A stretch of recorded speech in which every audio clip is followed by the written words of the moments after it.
Bonjour à tous, je suis Rémi Sarrazin, je suis en charge des grands comptes chez Fivetran. Fivetran, on est une société d'ingestion de données qui automatise l'ingestion de données vers différents systèmes.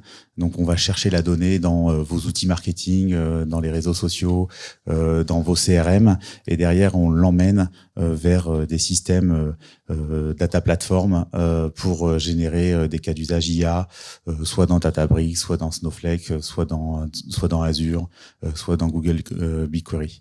Donc on est, je dirais, au tout début de la chaîne de l'IA, à savoir aller chercher la donnée la plus fraîche, la plus correcte, pour que derrière les modèles d'IA soient corrects. C'est vrai qu'on a vu chez nos clients beaucoup d'expérimentation autour de l'IA.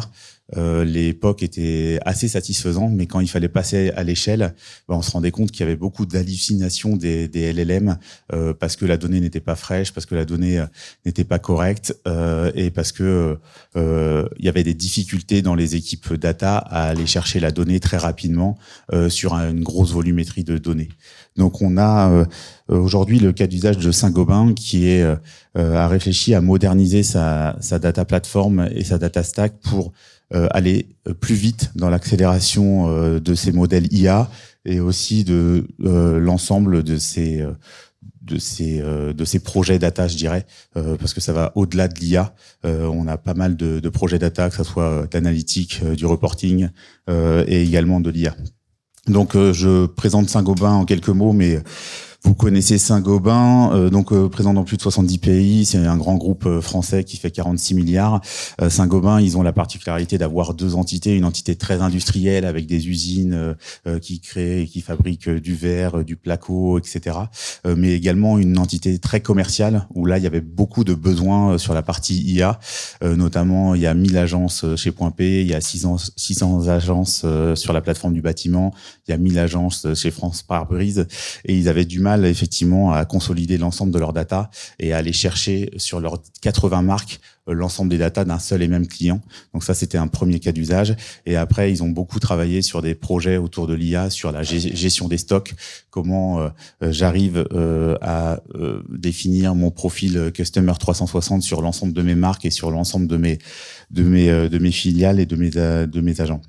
Donc au niveau de l'équipe data, c'est à peu près 120 personnes, 15 architectes.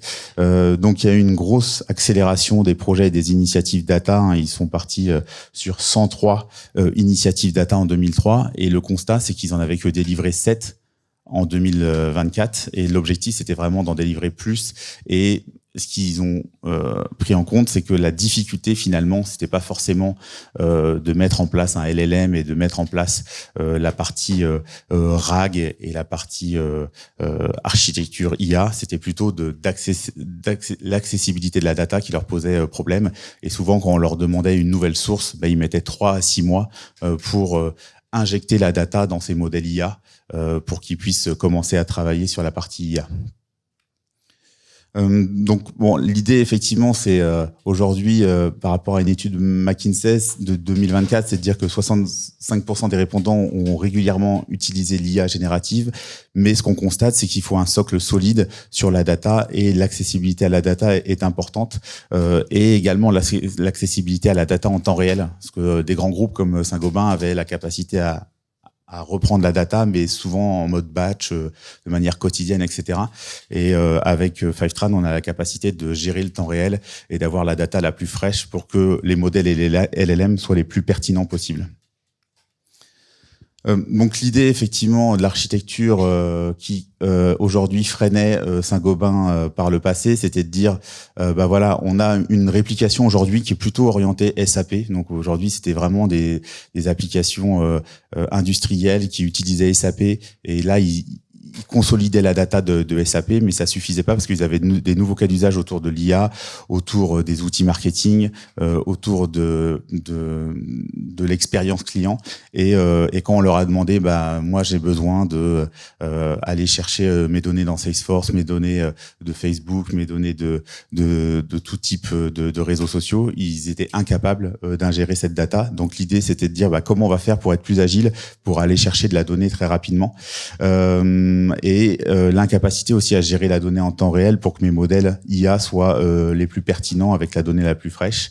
L'ambition, c'était d'avoir une architecture simplifiée, d'automatiser le process et également d'éviter les erreurs, parce que avec une plateforme automatisée, il y a moins de tâches humaines, et aujourd'hui dans l'intégration de données, il y avait beaucoup de tâches humaines avec des outils qui étaient là pour créer des data pipelines et ingérer la donnée, mais finalement ça demandait beaucoup de compétences et de ressources et de data ingénieurs et avec également des erreurs. Et quand on changeait aussi le schéma de data en source, on avait aussi des erreurs en destination dans ces modèles-là. Donc l'idée, effectivement, c'était d'améliorer cette ingestion de données, de servir les nouveaux projets autour de l'IA et les nouveaux projets autour de la data, d'avoir une meilleure analyse en temps réel, d'avoir moins d'erreurs et des processus transparents, parce qu'on a une plateforme automatisée qui permet d'avoir aussi le contrôle sur la qualité de la data, de savoir que la data a bien été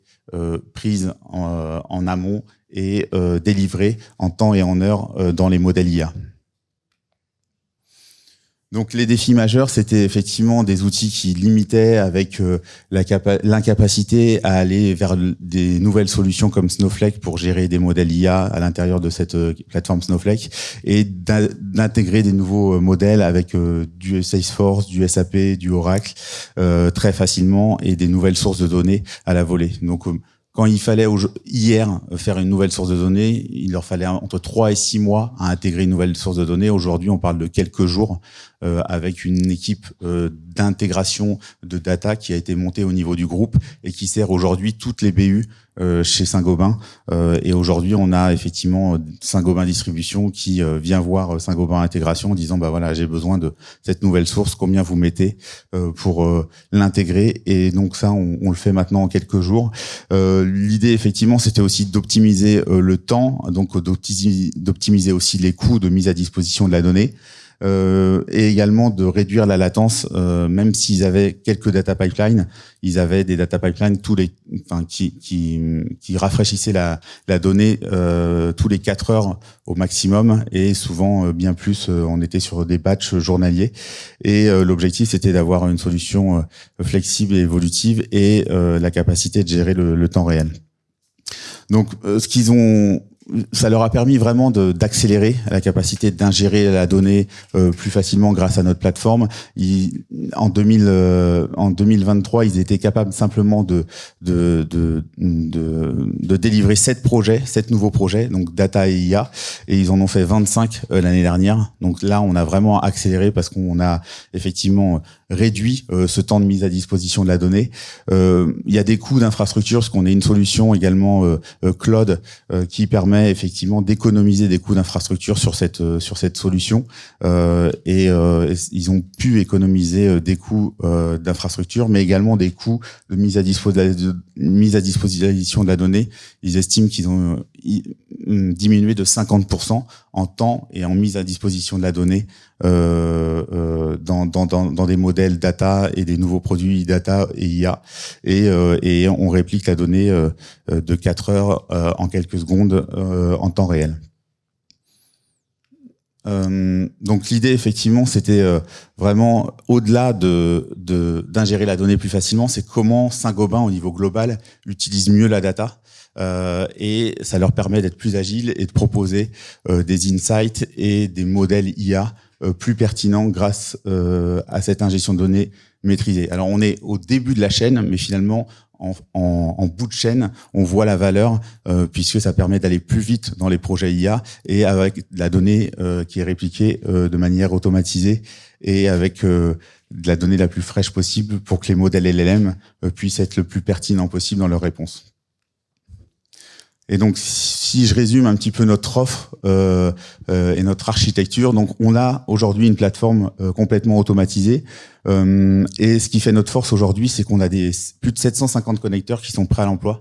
Donc on a des connecteurs Facebook, des connecteurs Akeneo également, avec qui on travaille. On a un connecteur, la capacité de rapatrier l'ensemble de vos données produits dans des modèles. Ça, c'est des choses qu'on fait également. On a des connecteurs Salesforce, des connecteurs Facebook, des connecteurs TikTok, etc. Et ça permet de gagner beaucoup de temps parce qu'on a déjà développé en amont les connecteurs pour vous et on peut les ingérer très facilement dans des modèles IA ou dans des data platforms. Voilà un petit peu le résumé de ce qu'on a fait avec Saint-Gobain. Merci de votre attention.